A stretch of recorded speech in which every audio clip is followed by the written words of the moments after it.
네, 최근 부동산 시장의 가장 뜨거운 감자가 될 것 같은데요. 바로 보유세 인상 문제. 오늘 한번 집중적으로 좀 핫 이슈 코너에서 한번 짚어볼까 합니다. 이 정치권이나 또는 이제 시민단체 특히 이제 이런 곳을 중심으로 해서 보유세 인상 상승, 뭐 인상이죠. 인상이 나오게 되는 어떤 주장이 나오게 되는 배경, 어떤 논리. 네. 이건 제가 어떻게- 좀 볼 때 이 네. 문제는 상당히 정부 여당 사이에서도 아직 조율이 안 된 것 같아요. 아니면 의도적으로 지금 군부를 떼거나 흔들거나 이 이유가 있는데 대통령께서 주머니 속에 카드가 많다 이렇게 얘기했잖아요. 예. 그 카드 속에 지금 수수께끼 같아요. 이게 보유세가 들어있는 거냐 없는 거냐. 그래서 김경엽 의원 같은 경우에는 이제 있다고 보는 것 같아요. 그러나 그러나 우리 경제정책을 총괄하는 김동연 부총리는 또 국회 답변이 보유세를 검토할 단계가 상황이 또 아니다라고 신중하게 얘기를 해요. 정말 이거야말로 싸움 못지않게 헷갈려요. 그러니까 이러는 건 옳지가 않죠. 국민을 대상으로. 그리고 문재인 대통령 그 후보 공약 시절부터 이 얘기는 꾸준히 나왔잖아요. 그럼 어느 정도 지금 이제 100일이 지났고 이제 경제정책에 대한 보고도 다 받은 상황이면 이제는 한다 안 한다라는 정도를 가지고 이렇게 혼란하고 정책의 혼선을 줄 이유는 저는 없다. 왜냐하면 그러다 보니까 막 이 부총리의 경제 리더십에 손상을 입어요.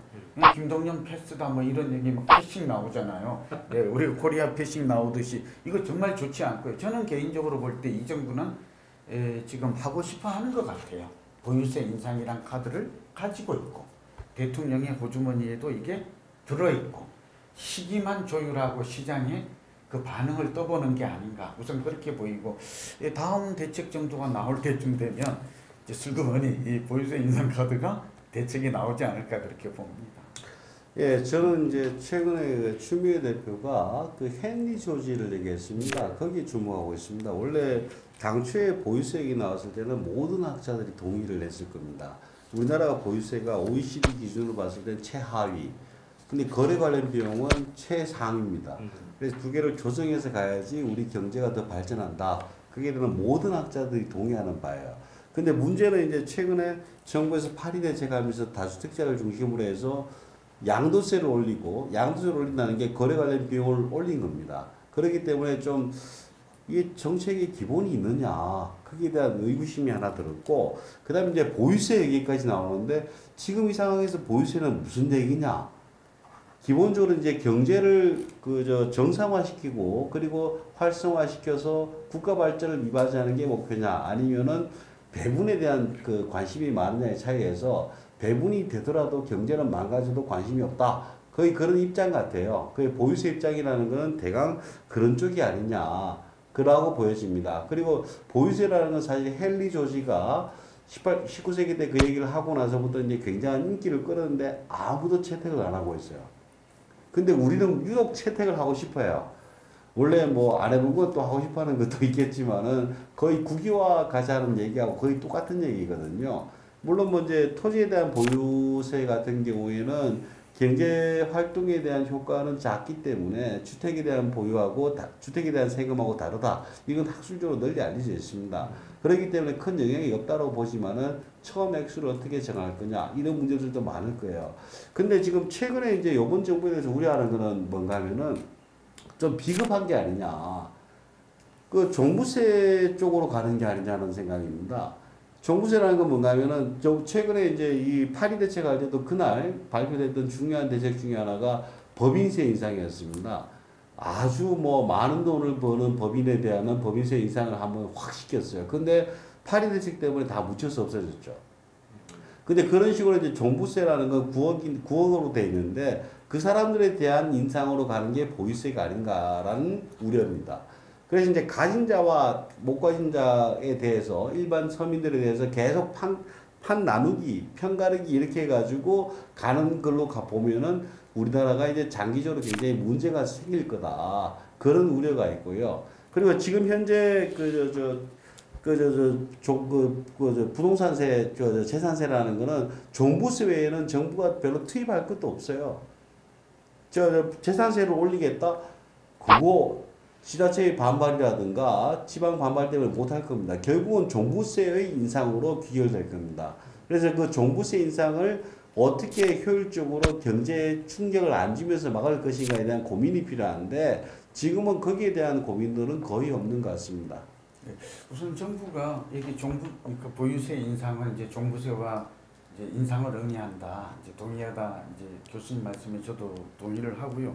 근데 배경이 있어요. 부자 증세라는 이제 그러니까 이건 우리 문재인 정부의 어쩌면 정책의 하나의 기조였다고 볼 수 있잖아요. 공약부터. 그러니까 두 번째는 보유세를 정부가 이렇게 인상할 가능성이 저는 높다고 보는 이유 중에 하나는 사실은 버티는 그런 세력이 많다라는 그런 정부가 그러니까 요즘 이런 말이 있잖아요. 전략적 버티기.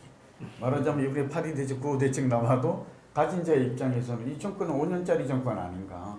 그 다음에 5년만 버티면 되는 거 아닌가. 이제 이런 그러다 보니까 이제 서둘러서 팔지 않는다 이런 지적이 일각에서 있어요.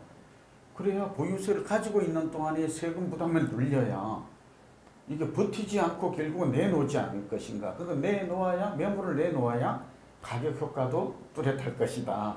그러니까 정책의 효과를 높이기 위해서는 보유세를 인상을 하지 않고서는 당초에 지금 8위 대책이나 이제 얼마 전 나온 9호 대책의 효과를 이제 예단하기 어렵다, 보장하기 어렵다 이런 거잖아요. 그리고 또 교수님께서 아까 핵심을 지적하시는데 그런데 문제가 두 가지가 있는 것 같아요. 하나는 우리나라는 이제 글로벌 관점에서 보면 그 거래세는 굉장히 높아요. 그러니까 보유세는 낮아요. 그러니까 헨리 조지스트 이런 주장도 했지만 그런데 우리나라 세제가 글로벌 세제에 비교해서 이게 불균형이에요. 뭐냐 그러면 양도소득세는 6에서 40%, 물론 부가세가 10% 붙죠. 근데 이거는 굉장히 15% 내외인 선진국의 OECD 국가에 가면 굉장히 높은 편이에요. 그러니까 제 얘기는 두 가지. 하나는 이 보유세를 인상하더라도 시장의 그 조세 부담률이라는 거 있잖아요.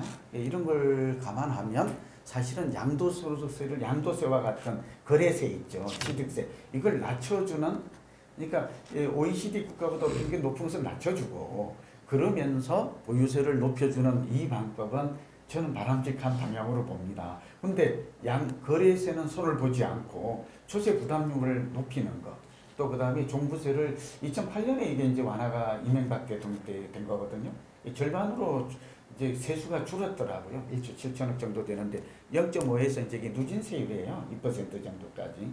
근데 과연 이 세금을 했을 때 이런 것들이 이제 이중과세 문제도 나오고 조세 부담이라든지 실질과세 이런 측면에서 여러 문제가 있어서 이 부분도 저는 뭐 이 정부가 들면 시행은 되겠죠. 그러나 결국은 종부세를 인상했을 때 조세가 증가되는 이 세금 부담이 결국은 수익률을 낮추고 그 다음에 세금이 증가되는 이런 걸 감안한다면 또 거래가 또 다시 감소하는 걸 감안한다면 이 세금 인상의 효과는 실질적으로는 크지 않을 것이다. 좀 보완 대책이나 다른 종합적 측면에서 면밀한 검토가 필요하다고 봅니다. 저는 이제 이 논의를 보면서 좀 재밌는 게 보유세를 인상하면 서민이 행복하겠는가가 관심이 돼야 된다고 봐요. 그 이제 서민들 입장에서 봤을 때 서울에서 보유세 인상이 됐다. 그 서민들 입장에서 뭐 다가구 원룸주택 이렇게 사는 사람들, 아파트에 사는 사람들, 그 사람 인상이 되면 그 세금 증가분은 거의 전가될 겁니다. 결국 서민이 더 부담될 거예요. 지방은 좀 다른 문제고, 그럼 이제 진짜 지금 우리나라 집값 문제로 고민하는 데가 서울이라든가 대도시인데 그 지역 서민들이 더 힘들어지지 않겠는가. 보유세 하면은 투기꾼이 안 들어오니까 집값이 떨어질 거다. 그래서 뭐 어떤 사람은 그런 얘기도 하더라고요. 30% 떨어지면 우리 국민의 행복하다. 근데 이제 어느 기관이나 보더라도 우리나라 집값이 30% 빠지면은 우리나라가 이제 IMF 때보다 더 심한 그런 위기를 겪고 있을 가능성이 높아요. 그래서 보유세 측면도 서민들한테 미치는 영향, 중장기적으로 경제에 미치는 영향 이런 것들을 고민을 하고 해야 되지. 기분 삼아서 그렇게 뭐 강남에 때리고 강남 때린다고 해서 강남이 빠지겠죠. 강남이 빠지면 전국도 빠집니다. 그렇게 하는 건 아니다라고 보여집니다. 그러니까 글로벌 우리가 기준이 요즘 키워드잖아요. 균형성 이런 것들이. 글로벌 스탠다드죠. 네, 그렇게 보면 세제 개편 차원에서 이 문제가 논의가 되어야지. 단순히 부재와 증세다 부동산 시장을 또 뭐 어떻게 한다 이런 측면에서 보는 것은 이 사례가 떠올라요. 왜냐하면 정부가 특목고 뭐 자사고 이거 없앤다고 했다가 갑자기 그렇게 되면 강남의 학교가 강남으로 다시 그 교육 때문에 가야 된다는 것 때문에 다시 그러니까 전혀 엉뚱한 것 같은데 지금 교수님 말씀도 그런 것이 그러니까 조금 신중했으면 좋겠어요. 다 종합적으로 연결이 있는 연결되어 있는 문제예요. 그래서 이거는 세제 개편이 먼저 우리가 거래세와 보유세 중에 이 균형 있게 어떻게 갈 것인가. 그 다음에 이런 것들이 지금 아까 경제에 미치는 영향은 어떠한가. 과연 또 이게 종부세를 올렸을 때 이게 전월세입자에게 증가될 가능성 또 증가되면 오히려 그 주거비 부담은 더 늘어나는 것은 아닐까. 이런 많은 것들에 대한 논의와 충분한 검토 끝에 이 보유세 인상은 결정돼야 된다고 봅니다.